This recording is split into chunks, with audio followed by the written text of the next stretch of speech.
We all go a little mad sometimes. Be afraid. Be very afraid. They're here.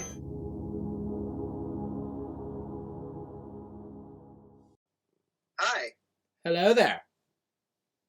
I'm not only an ant, I'm a tiny cisgendered ant. And here, go ahead. And I am the huge 20-foot giant nuclear waste irradiated non-binary ant that can also fly. And you're listening. And you're listening to They're here. Podcast. A discussion Dissection. and disembowelment. But only sometimes. And a podcast where we talk to you about all things horror Fear. and the macabre. Too much macabre. Not enough I of moved away from the phone, but not the microphone, Yeah. so there was no fade. So, first of all, you're going to notice one very clear thing right now. Unfortunately, someone is not in studio, and we won't name names, but you can probably guess. Unfortunately, somebody's studio is in somebody's parents' house, so I live in a different county. Also, you'll probably notice that we're recording on a Monday because somebody decided to get their ass drunk and twisted and not want to record on Saturday. And someone also finally got a job, but we won't talk about that. I had a job, and then it burnt down. They literally, okay, yeah, so just like full disclosure, I like fully got a job. Okay, your girl is hired again. But like in the interview, they were asking me, they were like, so why did you leave your previous role? And I was like, well, COVID happened, and then the shop burned to the ground. I very much would have loved to have gone back there. Yeah. You know? Yikes. He was like, you don't actually have much crossover in your CV and what you're applying for here. How do you think you'll do? I was like, okay. Wow. Come out of the womb with fucking like culinary qualifications and shit. Okay. I think you should have been coming out of that womb spinning pizzas like there was no tomorrow. Come out with an Italian accent. They don't do that in the shop. They don't do the whole like spinny thing. I feel like that's very like I don't know. Like it's almost like theatrical, you know. But I do work with a Roman from Rome. A Roman from Rome. I mean, could you get any more Italian, really? Okay, so speaking of foreign legionaries from afar that make strange things, we're talking about the sci-fi horror-adjacent creature feature, Them, 1954. Them with an exclamation point, so it's them! Yeah, specifically with an exclamation point, because trying to look this up, I kept getting Them, that like HBO show that came out last year, and I was like, oh, okay, this is very distinctly Them. Yeah. With an exclamation. Kind of quintessential B-movie. It's kind of what comes to mind when I think of B-movie. It's like this and like Tarantula and like all that kind of like dawn of the nuclear age shit. Where this is kind of like take a living animal, make it big. Yeah. It's a movie. Attack of the Giant Anaconda, Attack of the 50-foot Tall Woman, all of that. I was just going to say that. Yeah. I mean, of course, like you also have Godzilla and Kong and all that kind of thing as well, for sure. Yeah, kind of more of the, those are kind of the like, the A-list stars of the kind of B-movie, monster movie kind of genre. Yeah. I feel like these are the, if you know, you know. Yeah, you do. Plus, like, I mean, Raquel Welch, you know, in, you know, literally Bikini Bombshell, you know, we'll get into it. But yeah, 50-foot Tall Woman is definitely one of those things where you like, you can like just, you could, as soon as you just immediately see the kind of pose that she strikes, you know, standing over the highway in the TV set. Yeah, it's just, it's hilarious and it's campy as fuck, but I love it. Oh, for real. I feel like this is where we get a lot of I feel like a lot of people actually don't know that this is kind of where we get a lot of the like horror acting tropes, like of how people act, you know. It's all the very kind of like hands up to the face, the like you know, like the kind of Fey Ray thing. I feel like a lot of this is like a lot of that is like comes from these movies, you know. And I feel like this is kind of like, I don't want to say like a forgotten age, but like this is kind of a very not talked about kind of section of horror. Is the like dawn of like coming out of like the Gothic era of the Frankensteins and this stuff, where I suppose that's kind of the transition between old Gothic and like science, you know, like science meeting together. This is kind of the first generation after Frankenstein. Yeah. You know, it's like the first generation after Universal. Because even this is, you know, a Universal movie, but it's not a Universal monster movie. Yeah. It's actually the thing about these kind of films, I was going to get into it later, but like while we're talking about it, it's definitely it's a huge subgenre unto itself. It is a living, you know, breathing thing unto itself. This very kind of niche genre where, like you said, we actually talked about this in our camp notes on horror episode, was the fact that the era changed very quickly between the Gothic horror, which you just mentioned, and the love of science fiction and the nuclear age and aliens and all of this kind of thing, where it became, you know, yeah, it did. It became such a almost a pop arty, I want to say, kind of vibe to have these kind of really over the top, you know, monsters that just look stupid and funny and scary all at once, you know. And it's only so much that you can get from a toilet bowl wearing, you know, Dalek and a huge big brained, you know, gorilla from outer space. You know what I'm saying? That's the kind of stuff. Yeah. The Marston, Landed, yeah, all that kind of stuff. Yeah. Like you can just imagine the covers of some woman with the Fey Ray hands up and some like alien with a big dome, you know, glass head on, you know, pointing a ray gun at her kind of thing, you know? Just full Mars Attacks, like when they were the little trading cards, like it's very that like quintessential Mars. So this movie actually was kind of shopped around a little bit, and like the poster, of course you've seen the poster. The poster sells it as this like this like huge like intense movie. There's like people running everywhere with these like gigantic ants with like human eyes that look fucking crazy, you know. But this movie was kind of shopped around, and at the time, it kind of was kind of like one of the first of its kind, you know. But people were like, okay, it's like cheap science fiction, like it's cheap whatever, nobody's gonna want to see it, pulpy crap. And Universal actually passed it up, and then they saw that Paramount had a huge interest in it, and they were like, hey, okay, now we want to have it because you want to have it. And Universal went ahead and released it, you know. Yeah, this was directed now by Gordon Douglas, who who famously pioneered the like sci-fi subgenre, who was, you know, Warner Brothers was really kind of like subverting this trope by, you know, just kind of being like, hey, listen, we're not entirely interested because we don't think horror should be this way. And this was only at the turn of that century where like it was transitioning into the Cold War era and all of that, the fear of communism and all that kind of thing. So Warner Brothers wasn't... 54. Yes, Warner Brothers wasn't banking so much on, you know, this, because they were like, it's only, you know, it's a gamble, so we're not going to kind of go for it. Ironically, they literally did the first science fiction movie, which was literally titled The Flying Saucer, only 3 years beforehand.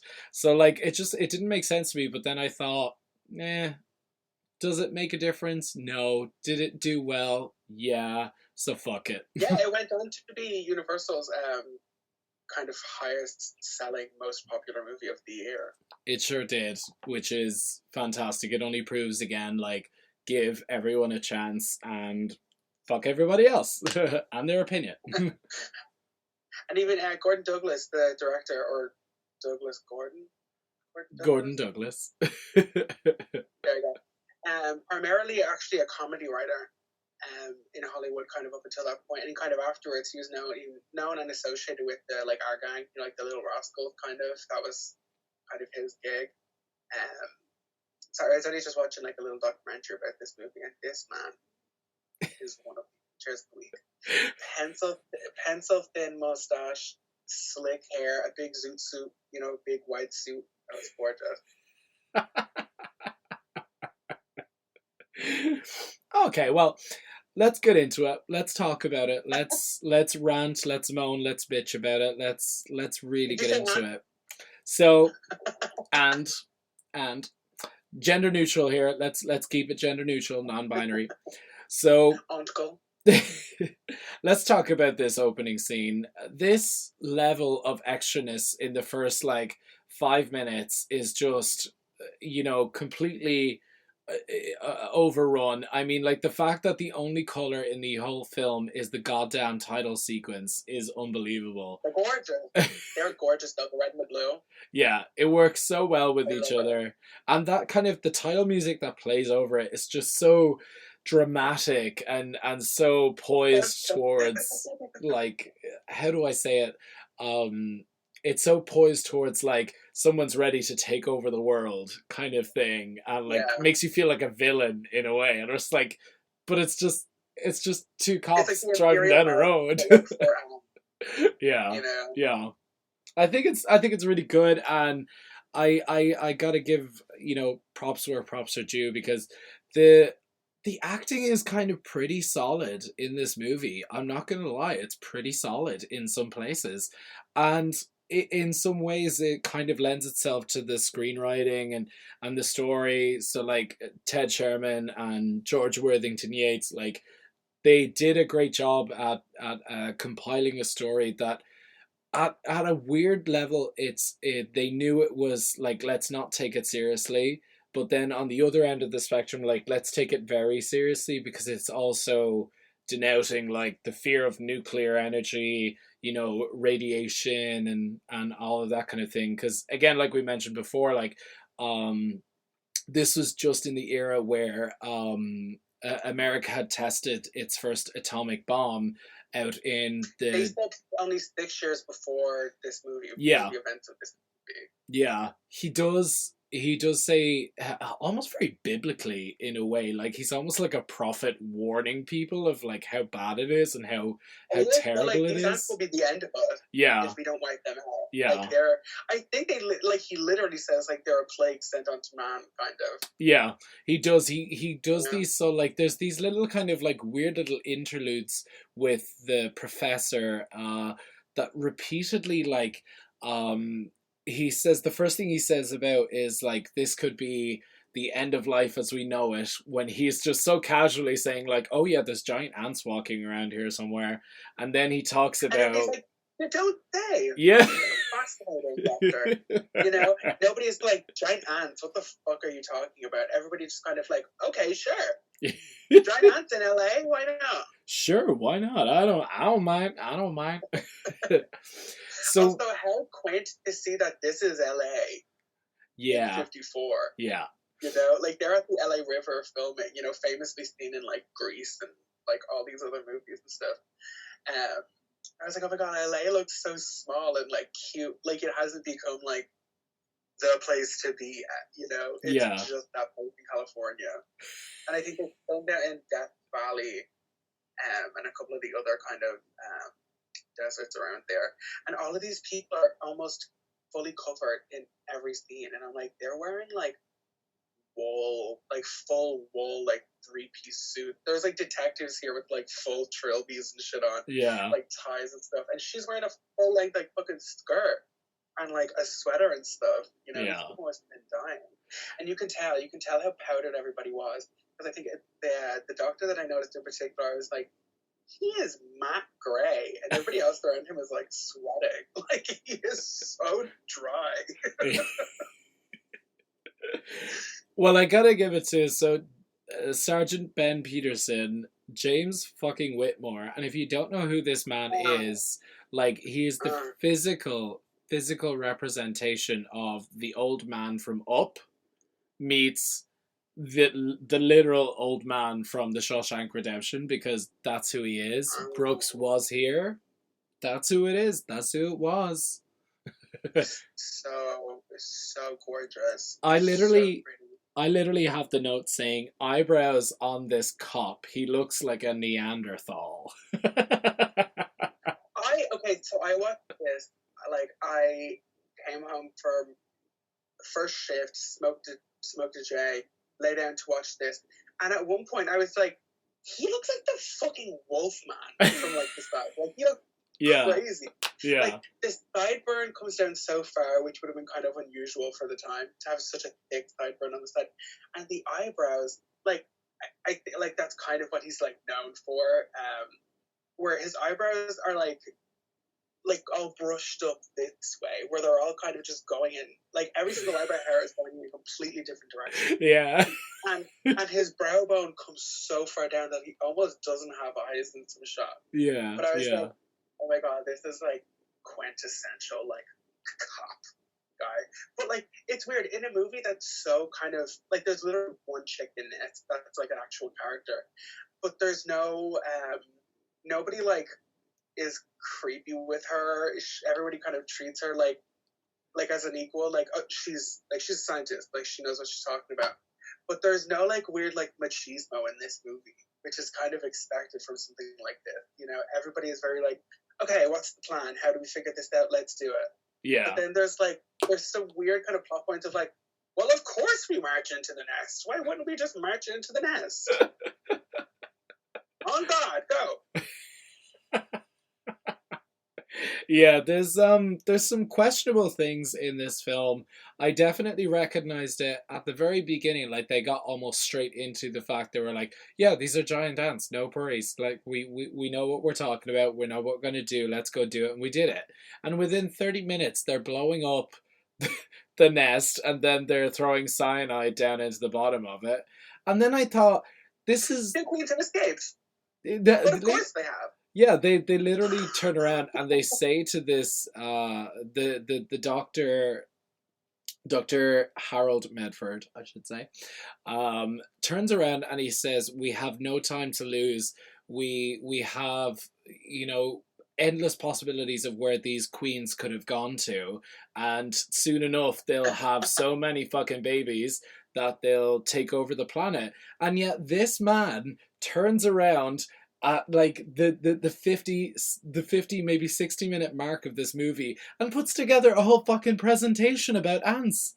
Did you see that shit? Go on, just walk in. Literally. And they kind of do.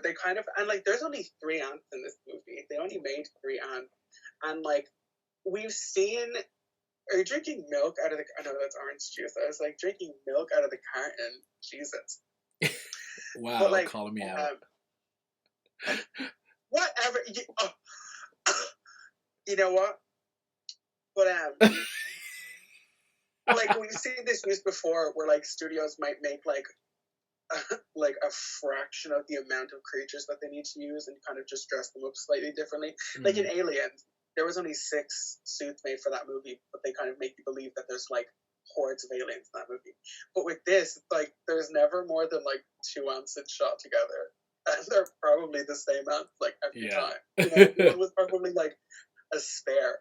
But while we're on that, I actually really like the ant effects for this. The only thing that's kind of weird is that like when they move, you can tell that like the prop is literally like just going like this, and they're on like some kind of track. Yeah. But other than that, I actually think that the props themselves like look pretty good, and they're kind of exactly what I want from a movie like this. I don't want like this slickest shit ever. I don't want to have to see every single hair in the ant, you know. I want just like big, pulpy, like Universal Studio ride effects. You know? And everybody plays it so seriously against these creatures, you know. I find it like, I don't know, I find this movie super charming, and it was like kind of like a nice little like hour and 20, you know, nicely wrapped up. There's no kind of diddle-daddle. I used to, like, when I was a kid, I used to hate movies like this because they were so, like, I always felt there was, like, too much talking. I'm like, okay, just show me the creature. Like, I just want to see the creature. But, like, we get a good mix This movie is paced very well. I would disagree with you there, but only specifically because during, I would say, the last maybe 25 minutes of the film, there's a lot of this. It's done specifically with the detective and the sergeant, who is randomly still involved, like with the FBI and the army in this, because like, well, yeah, they all are just like, well, we're soldiers now, I guess. yeah. I remember being like, can they even do that? And I was like, no way, you can just become a soldier at any time. But they all just like put on different uniforms. Yeah, You know? as if they're and like, the main sergeant dude is wearing lifts in his shoes, is wearing heels because this FBI man is like 6'7" or something like that, like huge. Yeah. He's just wearing little blocks every time we see them in shot together. They do this thing where like they're sort of trying to find out, see, this husband was killed and the kids were, you know, disappeared or kidnapped by the giant ants. And they do this thing where they're trying to find out where the ants could be, and that's what leads them obviously to the underground subway system of LA. Yeah. But there's at least 15 minutes of them doing this whole detective rant back and forth between randomers, you know, drunk ones, some random woman that's sleeping with some other woman's husband. Oh, the guy in the hospital bed. Yeah, I like, come on. You know, it's so hammy. I love it so much. It's like, extra. I don't mind that. Yeah. The thing that made me like think was like, what the fuck was like, why would the like, I suppose like there's still like, it is still 54. They still have kind of like the code to go by, even though we get like a major kind of character hero death in this movie. Yeah. I suppose they still can't like show like children's skeletons or whatever like on the floor. I'm like, why are these two kids just being held like for ransom by these giant ants? Also, only one of the kids looks upset by it. One of the kids is kind of just there, and the other one is like freaking out. Yeah. But these ants have a habit of letting children go. Because our first kind of like victim that we're introduced to is this little girl who's just gone completely mute. Yeah. And then turns into the detective from Psycho when he falls down the stairs. When they play the ant noise. Yeah. And then the noise of the ants I really like. The kind of like bird/frog chirping. Yeah. You know, I really like it. I think it's cool. And that's the kind of exact sound I associate with like 1950s like horror. Yeah. You know, it's like this and like War of the World kind of shit, you know. I agree with you there. I think that they overused it quite a bit, because I actually thought that piece of kind of sound effect was rather like drolling on the ears a little bit too much. They overused it too much, where it got to the point where like, oh, do I have to listen to this like screeching, keening like noise? That's the noise they make. I know, but like it was just kind of like, I was watching this at like 1:30 in the morning, and I was like, oh, do I have to listen to this noise over and over again? But it's interesting that you should mention about the giant ants and their, because we're talking about an ant movie. That you should talk about giant ants. Yeah. It's interesting that you should mention like how they move in the movie, because they're very obviously puppeteered and like on a dolly. Oh yeah. But the giant ants, they were painted a purplish green color. They're constructed and operated by unseen technicians, supervised by Ralph Ayres, who was the Stan Winston of the time, shall we say. We watched this same clip. We watched this same fucking thing, because you just quoted that fucking video. So I watched that like clip like half an hour ago. Yeah. So during the climactic battle sequence in the Los Angeles sewers, there's a brief shot of one of the ants moving in the foreground with its side removed, revealing its mechanical interior. This blunder was removed, however, later in the DVD release. It was obscured. And I always looked at it and went, what the fuck is going on? And I loved it. I just look at that and I go, yeah, there's movie magic for you. Literally, no one noticed that their mechanical ant was falling apart on screen. It's not working. The ant is not working. You know, it's very that. But again, like, things like that kind of, like, really endear me to a movie. I think I said to you last week before we actually or like when we just decided we were going to record this, I was like I had seen this once when I was a kid, and I remember like kind of literally like seeing the strings and like enjoying that, you know? Yeah. Like I don't know. There's something kind of like warm huggish about a movie where you can kind of like see the flaws, where you can like see the burn in the film, you know? Yeah. I gotta appreciate that. The other thing that I've noticed about this film is the use of the Wilhelm scream. I just can't. It was used, I counted them back the whole time. I counted it, and it was used a grand total of 7 times in this movie. It was 7 fucking times. I couldn't believe it. I was like, what the actual fuck are you doing? Why would you? Because it was only created 3 years earlier by, what was it? What's the film called? Distant Drums. And that's what I was going to say. Like, it was also still a new sound. Yeah. Like, when people use the Wilhelm scream in a movie now, it's not because they're like, ooh, this is a good scream sound. It's because it's like campy. part of classic cinema, you know, is to like throw it in. Yeah. You know? So, I want to talk very quickly about how these cops are smart versus how dumb they are. So, yeah. They pick up that girl, and she's catatonic as fuck.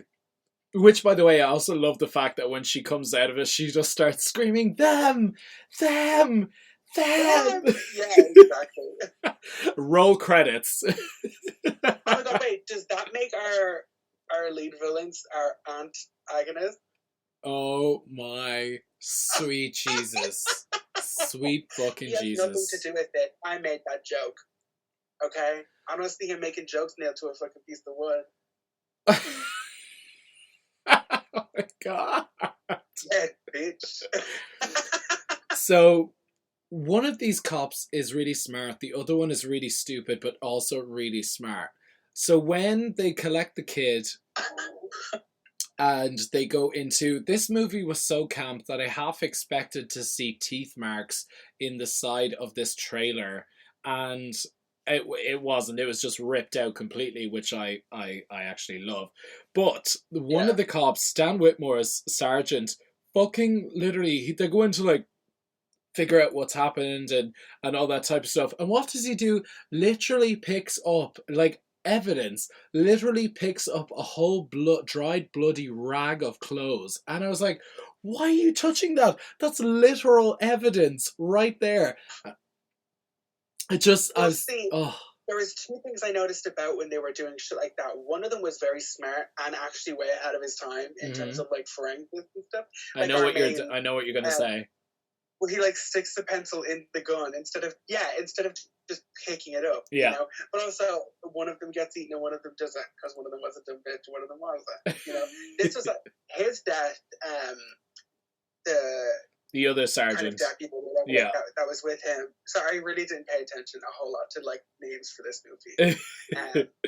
But like deputy, like our first kind of kill. Ed Blackburn. This was what I remember from this movie as a kid. Was where they kind of, because he's out there by himself, he's like, right, I'm gonna go like bring this little girl back to like town, whatever, like that. You stay out here, and I think they're at like a sugar plant farm thing, something like that. Like they kind of discover that like the ants are attracted to sugar, and shit like this, you know. Yeah. But when they go back to like find him, because like communication has been cut off, whatever, like that, and they see the ant just kind of comes out. Like slides forward with just like a human rib cage in its mouth. And then there's like we see the skull and the like deputies like gun and badge and shit like that. And I remember as a kid just being like, whoa, they fucking like ate the fuck out of that guy. Like the bones clean in like a matter of like an hour. Yeah. You know? They What's her drove name? Back and the etymologists, Dr. Harold and Dr. Pat. They if both. If Dr. Pat bothers you, you can just call me Pat.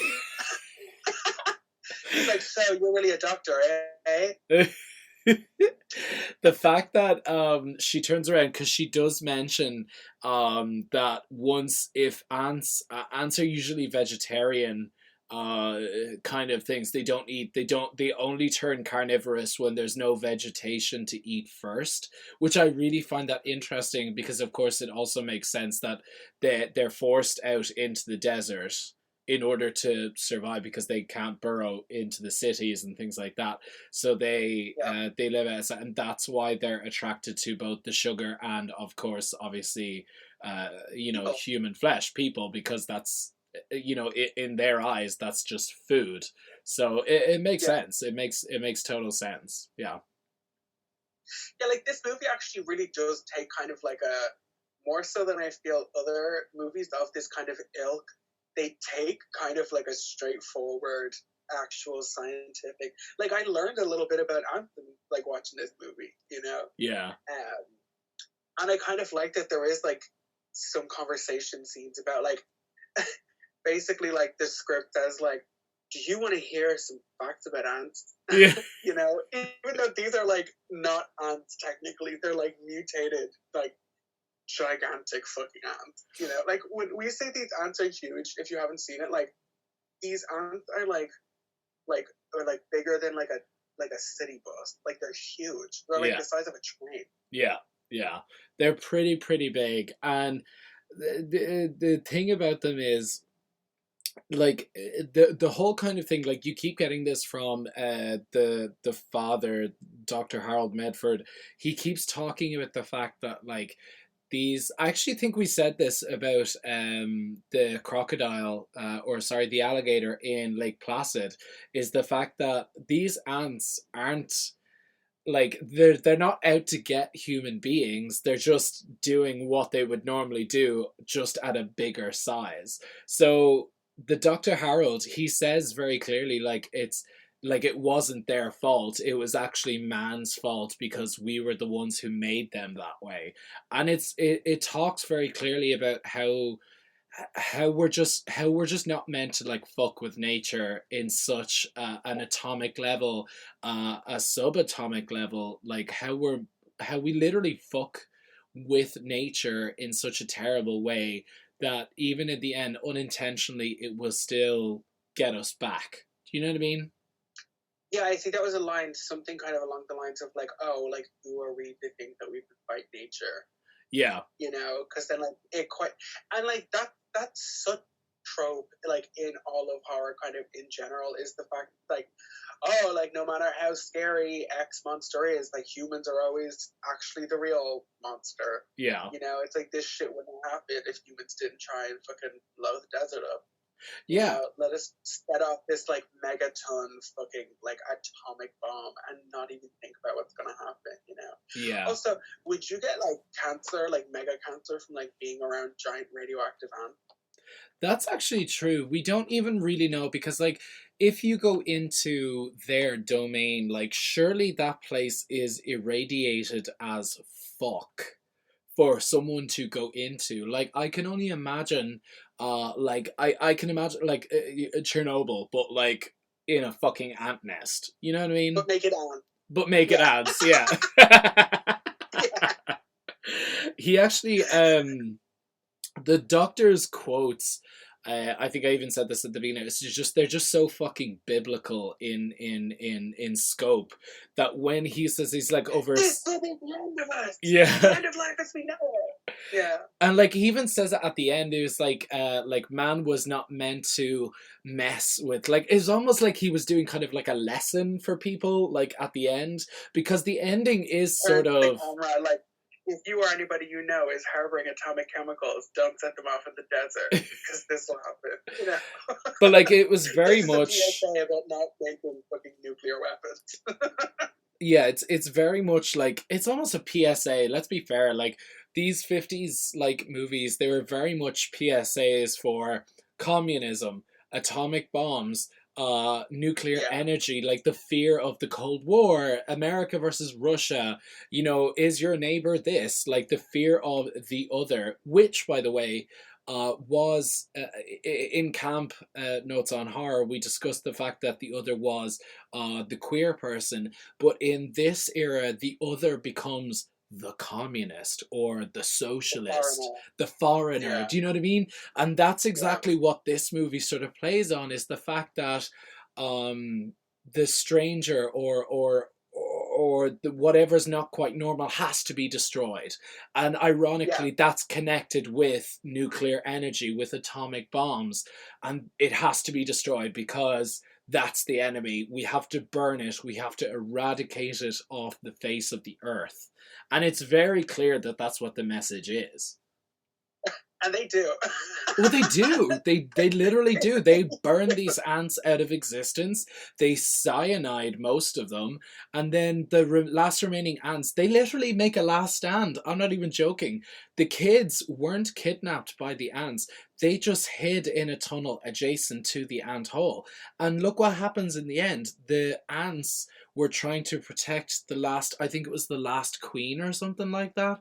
And then they end up dying, and then they all end up burning. The army ends up burning the queens. And I thought, I know it's meant to be a horror movie where, like, oh, the ants are the issue and the problem, and this kind of critically, or looking at any monster movie, especially when it is something that's just an animal. Like, these things aren't extraterrestrial. Yeah. Like, they're not like an active threat to us. I guess like they would be if it became a thing. I think like the Doctor even says it's like we would become like not the dominant species anymore if these things were allowed to like breathe away. But also like shit happens. You know, it's like we were the dominant species at one time. But it always comes down to it. I think even last week with Lake Placid, we were just like that poor fucking crocodile. Yeah. You know, or even with Jaws, it's like, but it's not coming on like kidnapping and like raping your fucking mother. Like, it's just eating thing, you know what I mean, which is like kind of a primary function. Yeah, you know? it's fairly obvious that like because like I mean like as even the Doctor was saying, like I keep going back to like what he's talking about is he's very clear on like they are just doing what they would normally do if they were like less than the size of your pinky nail. Do you know what I mean? Like they'd be doing the exact same thing. The only difference is they're this fucking tiny and now they're, 20 feet bigger, So it just makes sense. Yeah. Poor fucking ants though, seriously. It's like you couldn't have come up, like, even if you're gonna kill them, you couldn't have come up with a way that wasn't like just like torching them. Yeah, I mean, I only watched a video the other day of some guy. This is like 30 years ago or some shit, when Australia had like a huge mice plague, and like on one hand, I understand you're a farmer and these mice are like destroying your like entire fucking life. But then the video is him going out with literally a flamethrower and just like torching like these like thousands of mice. And I'm like, on one hand, good for you, like protect your fucking stock and shit like that. But then on the other hand, I'm like, those poor mice. I'm just watching like a genocide of like thousands of mice. Yeah. Like seriously, because it was off them at night, so you just see all these little balls of fire like running through a field. I'm like, holy fuck. Yeah. And I also maybe think farming just isn't for you. I also think that what they did on the boat was really, really cruel because the ants, a queen also landed in a harbour into a boat, into an open hatch during the middle of the night, and she laid eggs there, and there was an outbreak of the giant ants on the boat, which was hilarious, by the way. Yeah. But like, the US Army just interfered and they blew up the boat along with the remaining human survivors of that ant attack. And I was like, holy shit. It's so cruel. It's just like fuck humankind, man. Fucking humans are terrible. Well, yeah, it's like humans are at this kind of weird like place where we're like, oh, but like we're a dominant species. Yeah. And, like it's never going to change. But we're like actively making sure that stays happening. Whereas like lions or sharks or whatever it is, they're not like actively making sure they're top of the food chain. They're just trying to not die. Yeah. I also love the fact that the first time we see the ant is where it appears over the top of that hill. Just over Pat, because I think she's looking for more footprints or something like that. And to me, I mean, I had seen that image before, so I knew it was coming, but I'd never seen it on screen, like listening to it with headphones on and things like that. Now, part of me was like, oh my god, that's hilarious. But the other part of me was like, Christ, that's actually kind of fucking freaky. Do you know what I mean? Because it just like, it clunkingly comes up in over the top of 1954. the hill, you know? It's just Yeah. ugh. It's just, and also I have a huge fear of bugs, so like it's Yeah, that's what I was gonna ask you, like how did you kind of like get on with this? Because we get some good close-ups of ants. They're all smooth, by the way. Like, yeah. they don't have any little like prickly hairs, which I feel like helps with It's just not being as gross. It's gross. Plus also like the fact that they go into the like the egg chamber of the queen, and like they see all of the larvae, all of the eggs, some of the like the dead ants with all of their like legs all just like sprouted up in the air, and some of them like curled in like this, and it was just really, really disgusting to me. And what really kind of set it in was when Pat, who by the way has like slipped into this amazing kind of military uniform and wrapped it around tight with a belt, like real fashionable. Her like baseline in this movie is gorgeous.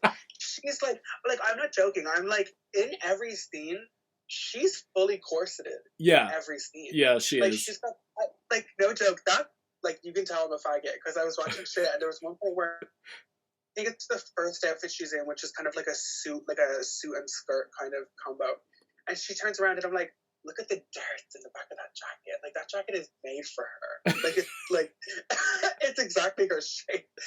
Oh my god, yeah, no, the ant effects were great, but did you notice the tailoring? But no, for real, I think, like, if somebody was to be like, oh, draw me, like, what you think is, like, representative of, like, 1950s, like, pulpy horror, I would draw the ant coming up over the hill, or tarantula coming up over the hill. Yeah. You know, it's like, those are kind of, those images are, like, burned in my mind from, like, seeing them as a kid, or, like, seeing them on, like, clip shows, or, like, matinees in the afternoon. You know, it was actually very good. Sky Sci-Fi and Horror used to actually show a lot of old movies like this, and that's kind of how I got to see a lot of these things, or like MGM Classic, or like TM or TCM, things like that. You know. Yeah. But yeah, these images are like really super burned into my head of the like stunningly beautiful woman, tiny little waspy waist, with just this like huge creature next to her. I love that. Yeah. It's such good juxtaposition. It's the part that really kind of did it in for me was the fact that she points, I think it's her light, or maybe it's the flamethrowers that they bring in, but it refracts off of the eggs, and you can see the ants inside like squirming around, and it's just, to me, even the thought of that, like, I literally just felt a shiver run up my spine. Like, it's just gross and disturbing, and I fucking hate bugs. Fuck bugs. Oh no, ants are actually really, really cute, and like they're kind of like they're one of the least creepy looking bugs I feel, because like they don't get very like hairy. They show lots and lots of times that the ants just have like these little footprints. Yeah, you know? these cute little paw prints. They're like, look, there's a footprint. Yeah, it's so cute. They have little feet. You know, and like they only have like two eyes on the side. None of this like extra shit going on. Yeah. The antenna. There's one scene in particular where it's like, fuck the antennae up, and then they'll be done. You know, they're like, shit the antennae. But that's true. Like they're quite blind, other than they use the antennae to be able to see and feel and things like that, because that's how they get themselves around. Yeah, like realistically, these ants, like, they don't like get like a coup going. They don't kind of like get a whole big plan of like, right, world domination. Let's look. They kind of just like about for the whole movie. Yeah. Like the humans are actively putting themselves in the ants' way, and they're like, "Why the fuck are they attacking us?" It's like, because you literally, once again, it's the Texas Chainsaw thing of like, if the roles were flipped, it's a home invasion movie. Yeah. Out, bro. Like, we are actively hiding from people. Like, I think they say these ants have been here for like almost a year, and nobody has noticed. Yeah. You know, it's like, What the fuck, bro? Like, Yeah, I like, really thought cause, that. like, imagine you're sitting in your gaff underground, and next thing you hear, like, these bombs going off at your front door, and someone throws fucking gas and cyanide into your fucking window. Like, they'd literally be looking at this going, oh my god, what the fuck is happening? Yeah. It's literally Like, that. no, look at me, I dare you. Well, you just made me think of Why something are you there. agonizing me? You just made me think of something there. That sound that you made, that crazy guy in the bedroom, or no, not Yeah. in the insane asylum. Which I also think the detective is a fucking dick. Agent Robert Graham, played by James Arness. The guy says like, "Oh, you believe me, don't you?" And the FBI agent goes, "Yeah, we believe you. We'll get you out." And what does that fucking cunt do? He goes immediately outside to the doctor. He's like, "Don't let him out. He's fucking nuts."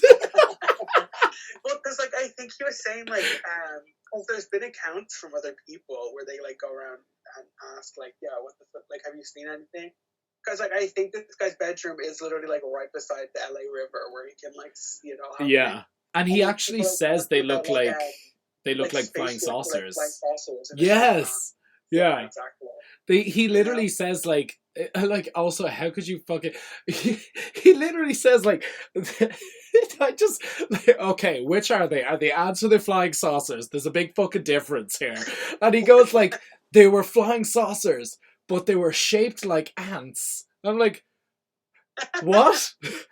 What? I feel bad for that guy because like what was he saying? There was something he kept saying. He kept like explaining something in the hospital. Oh, he goes like, he doesn't want to join the army. He doesn't want to be forced into conscription. But then he goes, "Make me a sergeant, give me the booze. Make me a sergeant, give me the booze." But poor guy, they're like low key. Like both people in the room besides him know that there's giant ants and have seen these giant ants. Yeah. And they're like, "What a fucking load of this guy. What a fucking no." You know, and it's like, no, yeah. he's literally right. And fucking like he just happens to be insane, but not because of the ants. It's because he can't distinguish an alien flying saucer from a large 20-foot flying ant. Okay. Okay, if I saw some giant creature flying in the sky, my first thought would not be like, okay, that was a giant bug. I also wouldn't think it's a flying saucer, because that's a dish. Well, yeah, I suppose. Yeah, flying saucer, like, specifically, yeah. Oh my god. So, like, this is also something that I wanted to get into, was the very Men in Black kind of interview that was going on, because the FBI agent does question, first of all, obviously the crazy guy, but two drunk men that were, I think, arrested for drink driving or something like that. I wasn't sure. And then a woman who is sleeping with another woman's husband or something like that. You don't tell anybody because my friend was sick and he's married. So. But I also love that, like, this movie, they kind of don't, like, ooh, what the hell are you doing? Like, they don't shame her or anything. They're like, yeah. Okay, that's fine. Yeah, they see, like, I was more interested in what was going on in the background of that scene, because there were two men who were standing in the room, dressed all in black, big black fedora on and everything, and they were just standing in the corners of the room. And I thought it was just so interesting because, like, it's just her sitting in the chair I think she's having a cigarette or something, and she looks so, like, uncomfortable. I mean, obviously she's in a compromising situation, but, like, she looks so uncomfortable, and it made me think, like, girl. It made me think, like, there was something more to that scene that, like, no one was saying. Do you know what I mean? Like, because, again, like, this is the Cold War era, and I kept thinking, like, is this another reference to, like, the Men in Black, or you know, the secrecy of the FBI and all of this kind of thing? Do you know what I mean? Just kind of while we're on that, just because I feel like that topic, like, won't come up again until we're, like, talking specifically about that.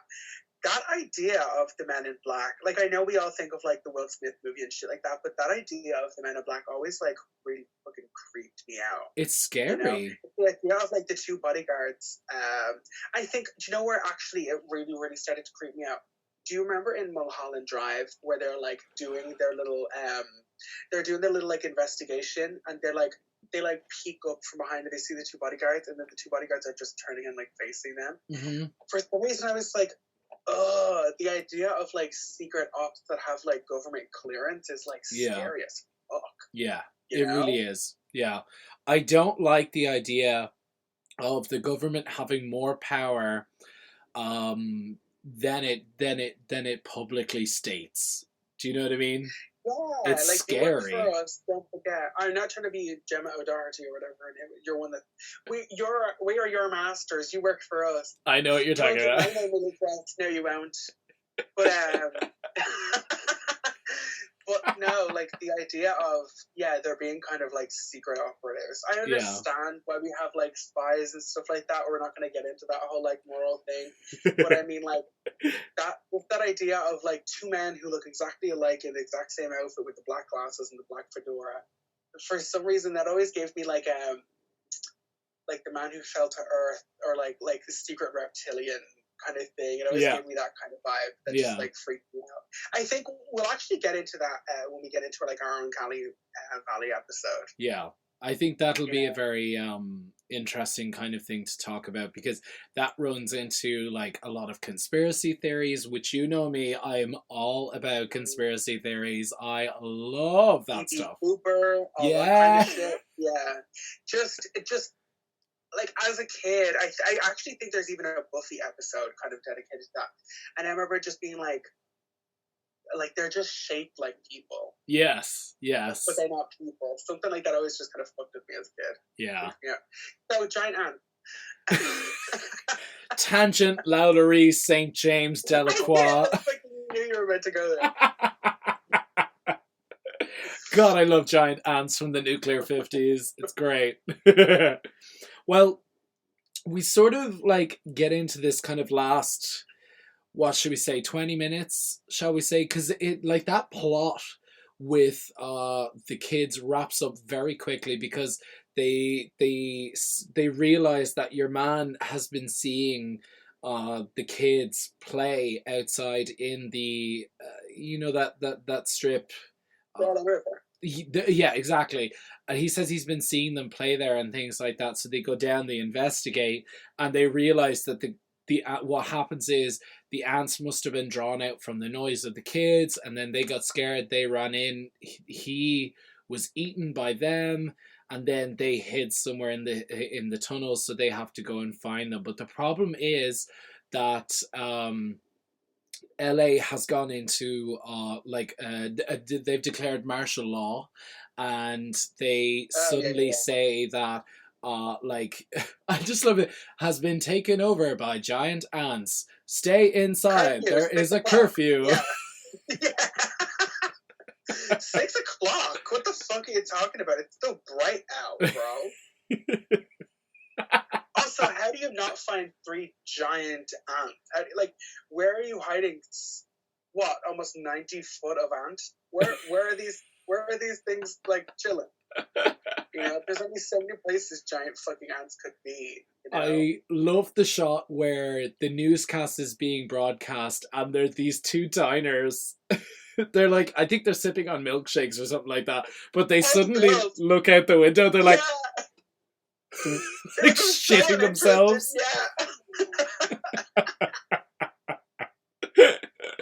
Like everyone is suddenly like panicking as fuck, and I just love these 2 like quintessential 50s milkshake, diner girls just suddenly like shitting themselves.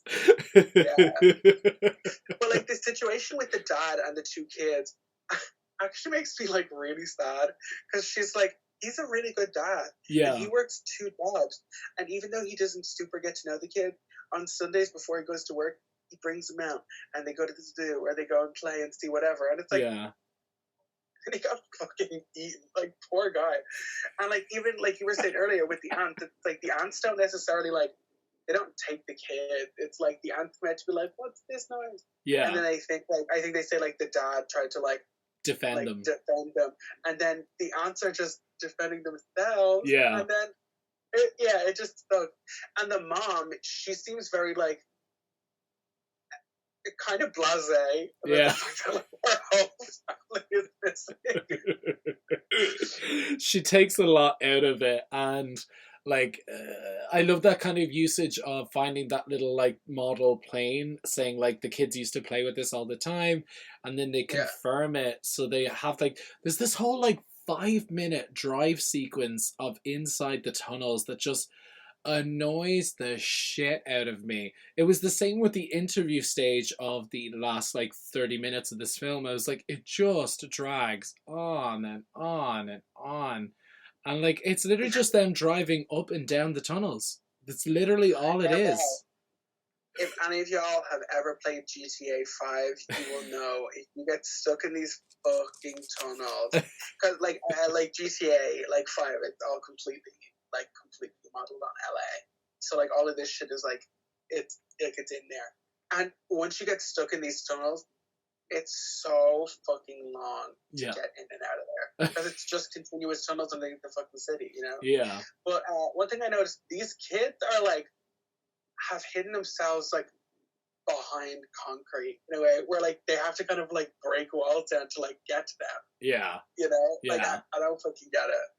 I think also these kids are the entire reason why all these men die, because they're like all these kids are like presumed dead because they've been in there for like 2 days, and they're all like sticking their fucking neck out literally for these 2 kids. Their plan was to just burn it all and blow it all up because they were like, oh, it's kind of underneath the city, it won't do any damage. What the fuck? Are you fucking stupid, bro? No, I think this kind of like and it ends very abruptly. Of course, you know, Sergeant James Whitmore here fucking like bites the bullet and dies very quickly. Oh, I know. I hated it.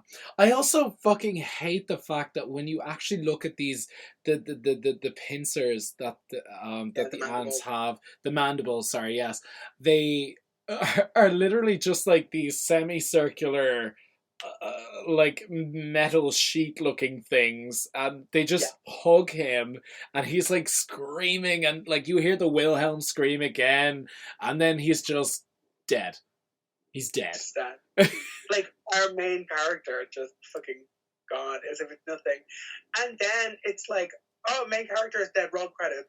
Yeah, it's pretty much that. You know, but they do end with that. What is with these kind of movies that like they all end very abruptly.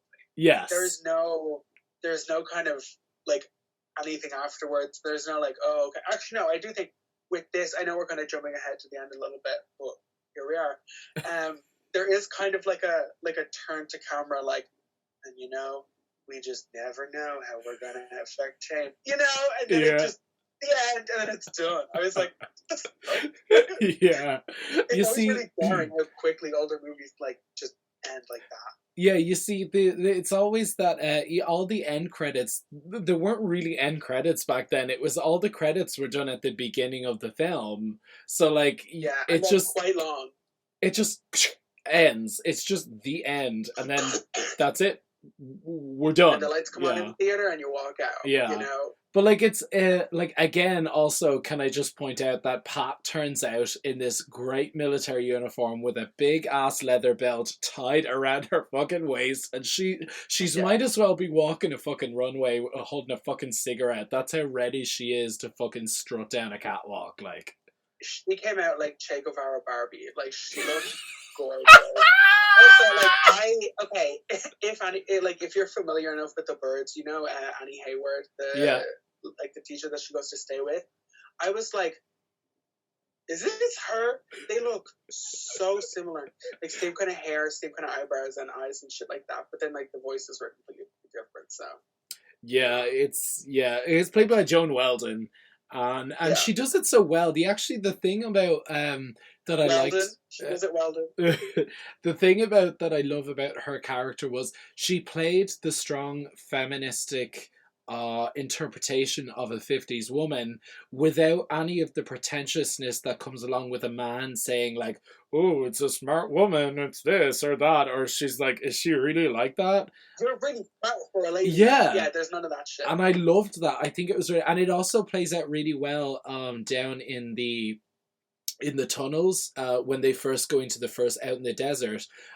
She like he turns around, I think he says like, now this is no place for a woman or something like that, and she turns around, she immediately shuts him down saying like, you could die down there without me, you may get lost down there, you could end up being killed by an ant if I'm not down there. And I fucking totally agree. She's the smartest person in any of the rooms she's in. Yes, exactly. It never comes across as like, see, we've got a really smart lady with us or anything like that. She just happens to be the most educated in the room. Yeah. And there is no, like, which is very, very surprising, because, like, that's kind of like the moralistic way things usually end, kind of like post-Hays Code, is like, there must be a hero, the hero must end up with the girl at the end, and that's kind of usually how things end, is like, I think it's even like how Black Sunday ends. It's like, they make out and the movie ends, and everything is over and everything is fine. But with this, not only is their children in peril, but our main character / hero dies, and there's no romantic subplot to any of this at all. Yeah. Although she's quite independent. She does the thing where she's like, I'm gonna go walk over here, like I'm gonna go and do my own field research, and nobody's like, don't you think you should have a man with you? Even though that is like, should be fine. Yeah, I totally agree. Although I would 12-inch waist. She does have a waist, girl. I gotta say though that, to be fair with the way it was, the first shot we do get of her is when she's climbing down out of the airplane, and I think it's her skirt or maybe it's her tights or something, gets caught on the ladder of the plane. And I thought to myself, like, because it is literally the sergeant and the FBI agents literally just gawking at her legs as she's coming down I think it's like a ramp or a ladder. And I thought, oh, here we go, it's going to be one of those films. It's one of them. And like, literally, if anybody hasn't seen this, the way they get out of the plane is weird, because it's like a fighter engine. They don't like get out the side where there's like steps. They like get out from underneath it, from like a little like emergency chute or something like that. Yeah. And I was very quickly proven wrong, because as soon as she steps out, she very much takes control of the situation. She's like, boom, this is what we need to do. I need to know all the evidence that you have. Let me see the footprint. Let me see, you know what I mean? And yeah, I just thought it was really good. And it sort of defied the characteristics of the, shall we say, like, I think we even said it before about the kind of heteronormativity that was going on at the time, where, in some ways she could be the damsel in distress for the rest of the film, and she ended up proving that she wouldn't be, even though she was caught off guard by the first ant that did show up. But I suppose anyone would be. But, she was, and... like, she's not foray. They're not... Like, the ant doesn't, like, fall in love with this human woman, which was always such a weird trope to me as a kid, where I'm like, why is this giant fucking snake falling in love with a woman? Like, what is this, like, weird animal fixation with human women? With human white women? You know what I mean? Like, what the fuck is it? Yeah. But, like, no, she does really well in this movie. Yeah. So, what I kind of wanted to talk about was how the film reflects specifically the kind of Cold War vibes that were going on. I actually think they make reference. I think it's the Doctor who says the Cold War just got hot, or something like that. And I was like, whoa! Like, I mean, could you have any more of a literally like fucking winking at the camera, like, you know what I mean? As to are you nervous for it, or are we having a Cold War? Yeah. So I kind of just had a look into how people had defined the 1950s science fiction kind of genre. And I found out that, now this is going to sound like me rehashing what we had talked about with Camp Notes on Horror, but Ironically, Susan Sontag did write about the science fiction of the 1950s and how it reflected the fears of that modern era, i.e., nuclear fear and the fear of the atomic bomb.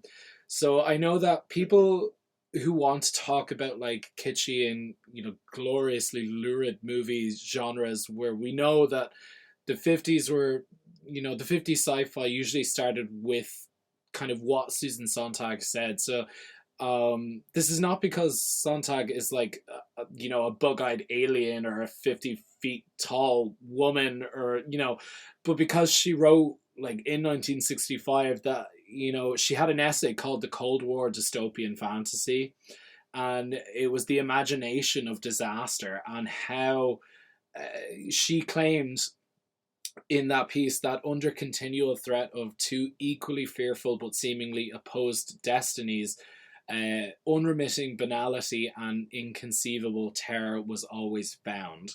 So what she was trying to say was the job of science fiction was to at once lift us out of the unbearably, terrible life that we had as an escape into dangerous situations which have last minute happy endings, and to normalize what is psychologically unbearable, thereby inuring us to it. So what she was trying to say was, in other words, a good horror or sci-fi flick provides a healthy dose of escapism, but it also keeps one eye fastened on what we wish to escape from. You know what I mean? So like it would, without a doubt, it would, for an hour or two, it would take you away, or in this case, 90 minutes on the dot, it would take you away from, the fear of, is your neighbor a communist or this or that? But it would still be like, hey, listen, It also, yeah, exactly. It also says, like, don't think about it too hard, except for all the time. Yeah, yeah. And it was true. Like, you could very much see it in this film where, I mean, consistently, as I said, like, the Doctor is the one who consistently says, like, we shouldn't fuck with nature. We shouldn't fuck with atomic energy. These are the worst things that we could inconceivably do. I think, actually, come to think of it, that he mentioned something about only, I think it was a year later, after they had, actually, I have it written here somewhere, that I think it was, where did I have it written? It was something to do with the fact that they had tested the first atomic bomb. I think only about 2 years later, they had launched it against Hiroshima and Nagasaki. So the tension between East and West was continuously growing all throughout the late 40s, the 50s as a whole, and then the early 60s. So like, with Bobby Kennedy, all of them kind of things. So like, it really kind of, it fully solidified, just a huge fear. And McCarthyism, again, like, that's also a thing that I think we should also talk about when we get to like Uncanny Valley and things like that, is McCarthyism also had a huge push on othering other people for no reason at all. It was like a second Salem witch trial during that time, and like anyone who was slightly different was the reason to get rid of it.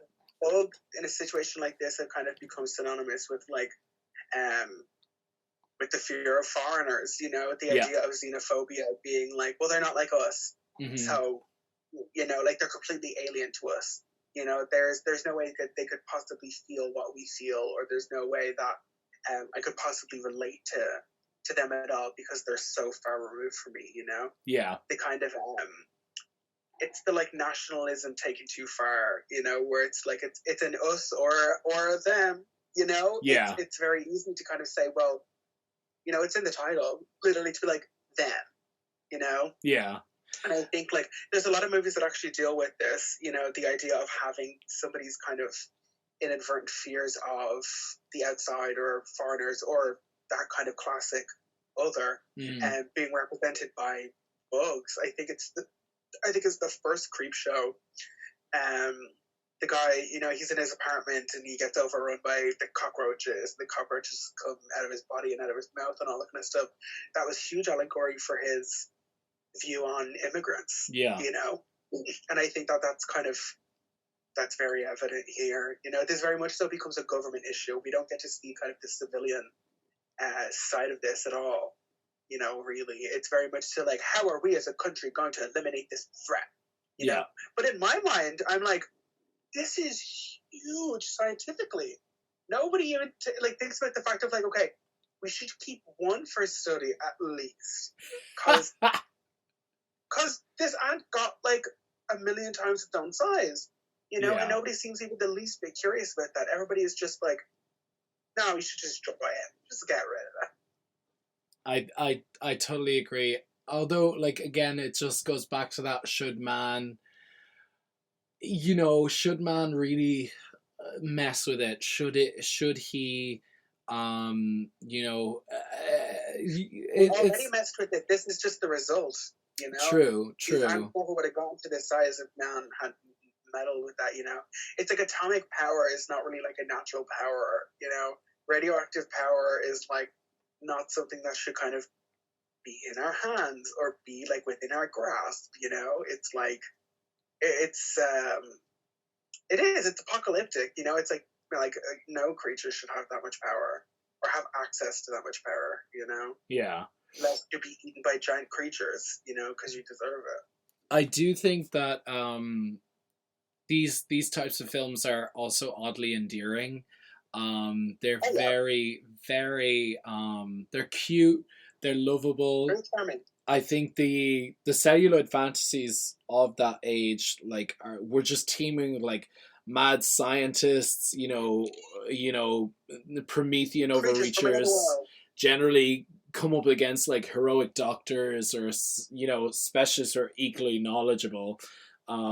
Thus, like, in them, like, while it is fallout from, like, what is it, the blast in New Mexico or something like that, that does get off of me, fucking cat. You just see a cat tail float into frame.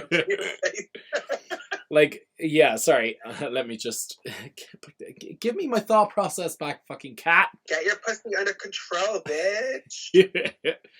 It's just, yeah, it's in terms of sensibility, like, the director, Gordon Douglas, is clearly a science nerd. For unbelievably so. Like, he devotes an entire scene to Dr. Medford's like charmingly jargon-laden lecture about ant life cycles. You know, chalkboards and slides are dusted off, and the audience falls for a moment under like a spell of discovery. Like, I don't know if you were like that, but I definitely was, because I was looking at it going, oh, I didn't know that about ants, and then I realized I was like, oh, why are we watching suddenly like a fucking Discovery Channel segment on it?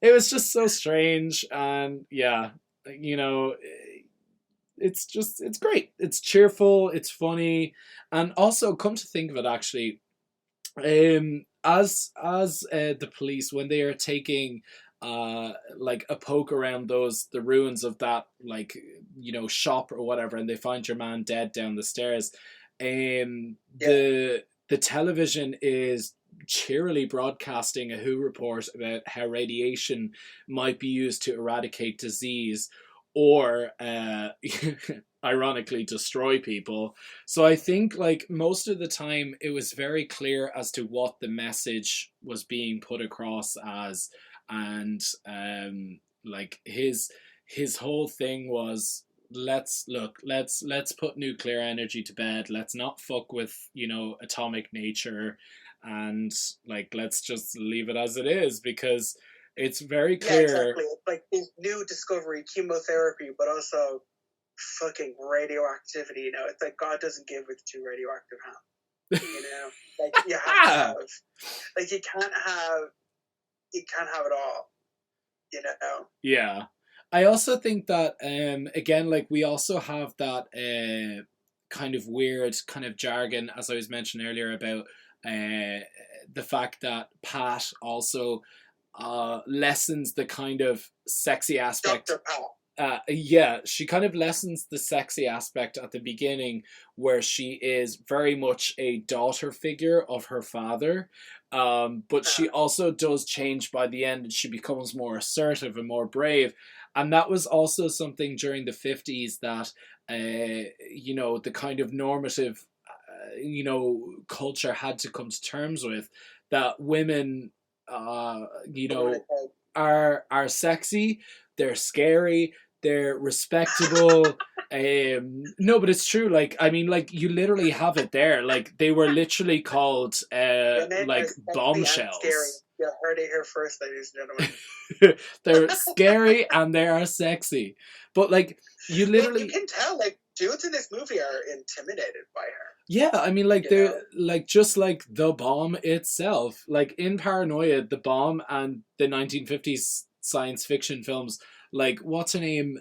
Oh God, I can't remember. I can't remember. There was this woman who wrote pervasively, like, eroticism, the eroticism of nuclear power, and how like that kind of coincided with, you know, the 50s blonde bombshell, quote unquote, and like how that worked.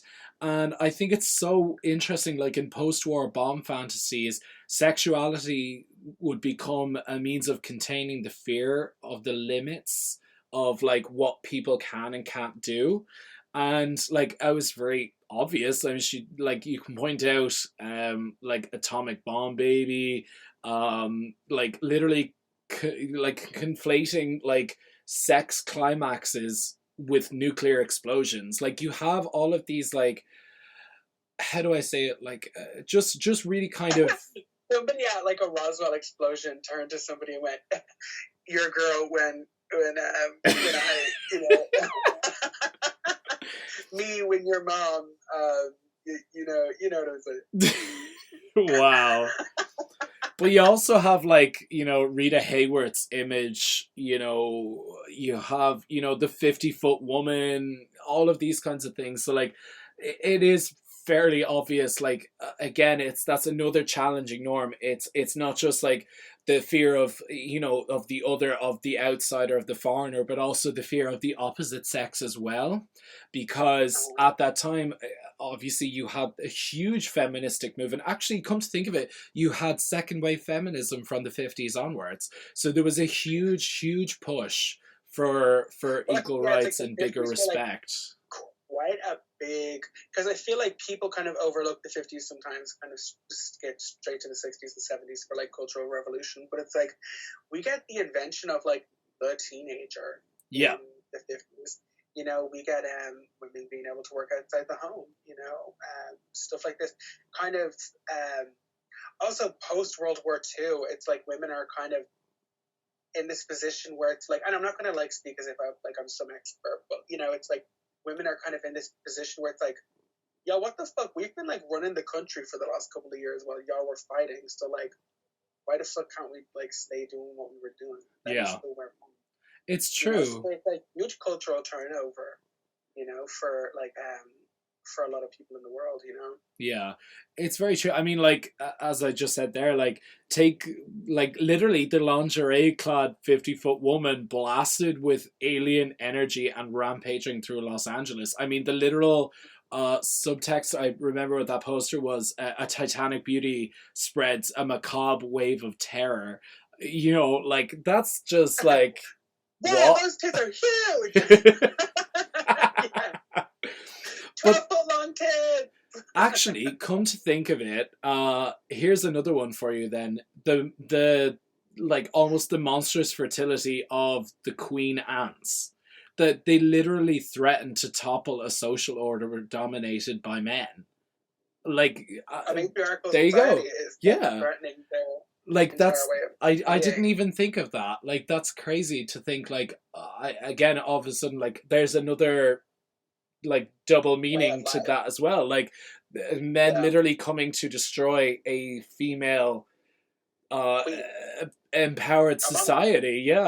That's I didn't even think of that. Wow, that's actually crazy. I'm not suggesting that we go over and kill Lizzie or anything, but I'm just saying it worked out pretty well for them in this movie. It's so true. This movie says, don't have fucking queens. and like royalty fucking sucks, and also radioactivity is lit. But also, like, I suppose if you look at it from like a historical standpoint, like since what, like Victorian times, like matriarchal. Yeah, suppose though. if you look, if you look at like matriarchal societies, like they always implied, like at least from the men's standpoint at the time, they always implied like a step backwards in evolution, but like in this one it's very clear that they're trying to prevent like, because I mean a queen dominated society, and like they were immediately turning around saying like we need to stop them right away, because if they don't they'll take over the earth.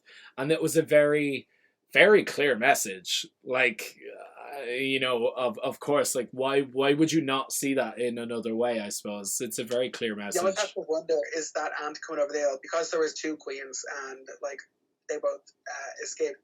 You almost have to wonder if one of them aunts coming over the hill was like, hey girl boss, you better work, you know, like she's seeing Pat doing her thing. Yeah, you know, both women in power.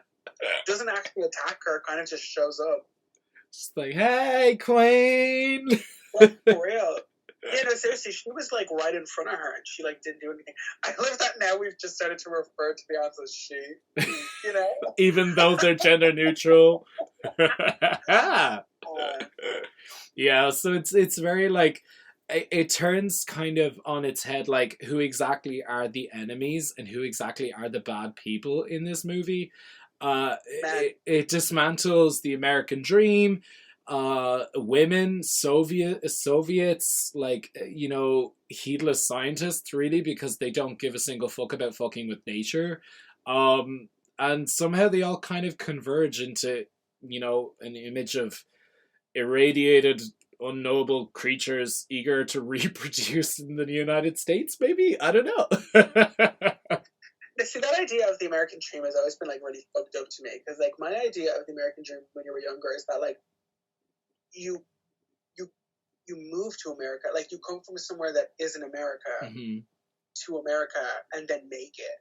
But America has such weird like that to me like was always like the definition of the American dream, was like you move there to make it. But like the idea that like America has such weird kind of like tensions with like immigration and stuff like that is like crazy. You know, it's like actually the way it is now because of immigrant, like entirely. There's another thing I didn't even think of. It's them or us. Get it? Yeah. It's I literally like, yeah, that's crazy. That didn't even cross my mind at all. I didn't even think of that. Yeah, it's literally us or them. Yeah. Wow, that's crazy. Damn! Exclamation point. Yeah, like it's like it literally is. It's a stark dichotomy. Wow, that's pretty crazy. I like that. Just call me.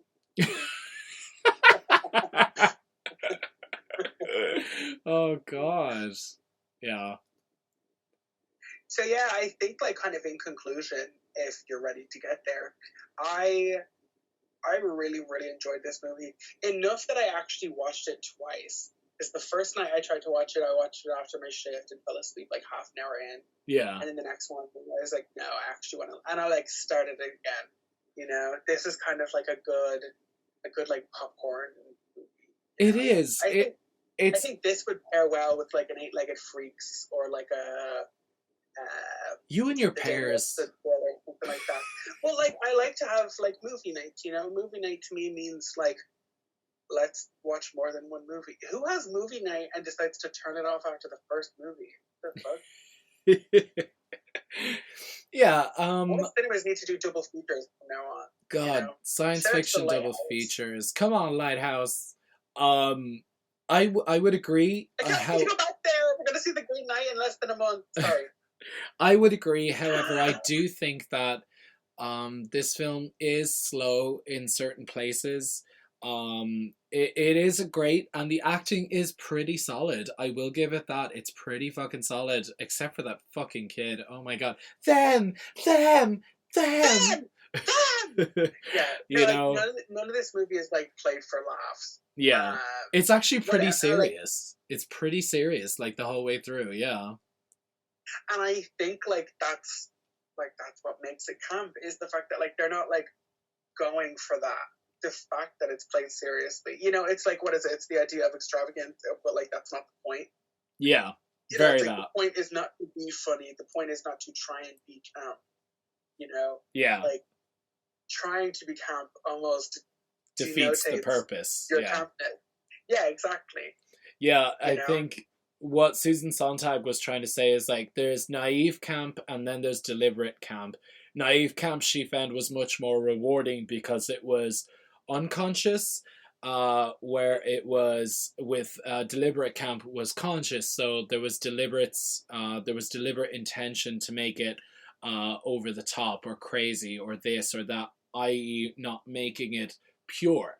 And where naive camp is something that just was spontaneous and it worked and it was great at the time, and now over time she explains it better. Yeah. You know? It doesn't take itself seriously. Like, but it is. It's like a movie like this to me is camper than like I'm trying to think of something that like tried to be camp. You know what I mean? Then like that. What's that movie like Prom or some shit that like James Corden fucking movie? You know, I'm like, you're trying too hard, and that's what makes me not like it. Yeah. You know, but something like this, or like an original King Kong, or something like that, where it's like, oh my god, look, they really thought they were doing it. Yeah. You know, it's like, yeah. Yeah.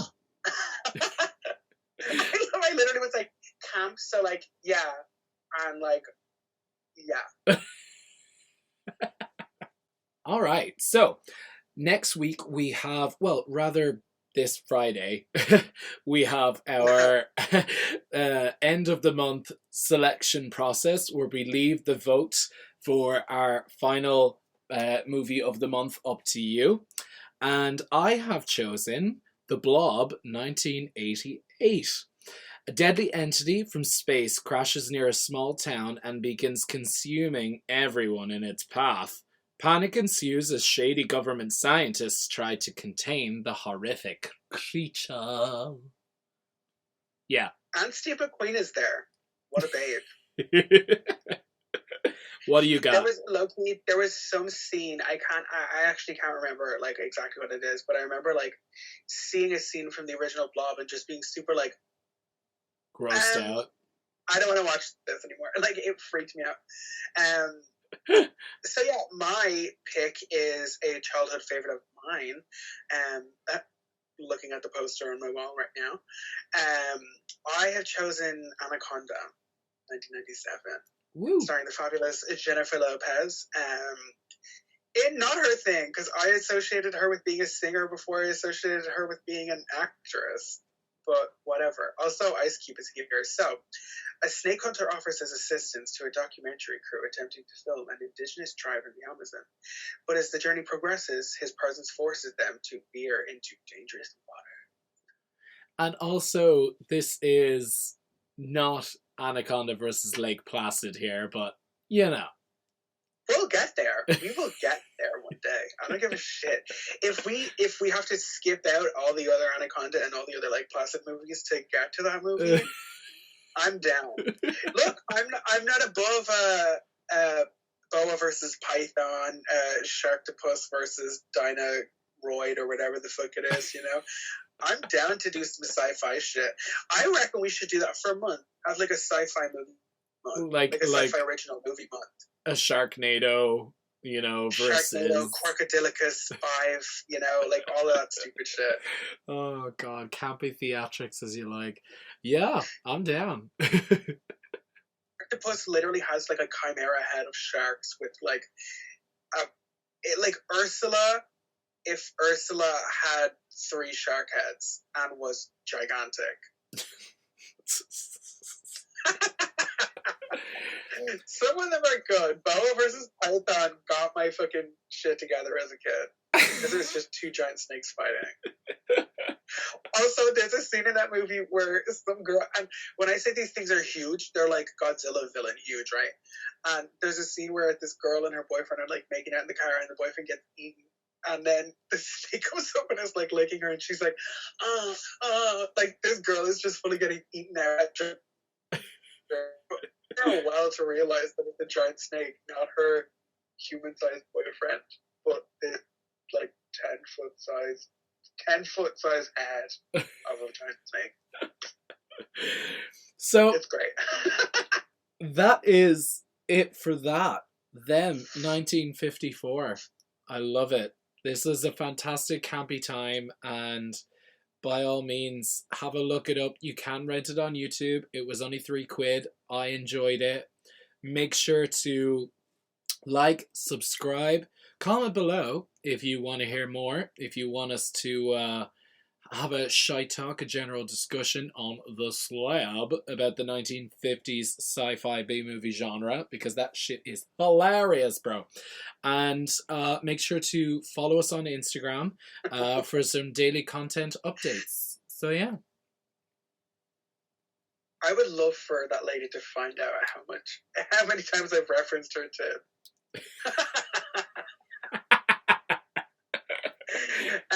Also, yeah, let us know what you want to hear. We really appreciate like the feedback on the polls and stuff like that. We really like to get some kind of feedback from you guys.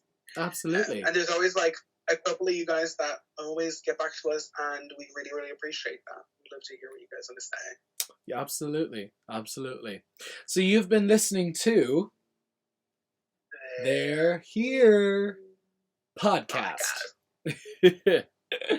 So yeah, fuck off. Pleasant dreams. And don't mess with nuclear power. It's a bad thing.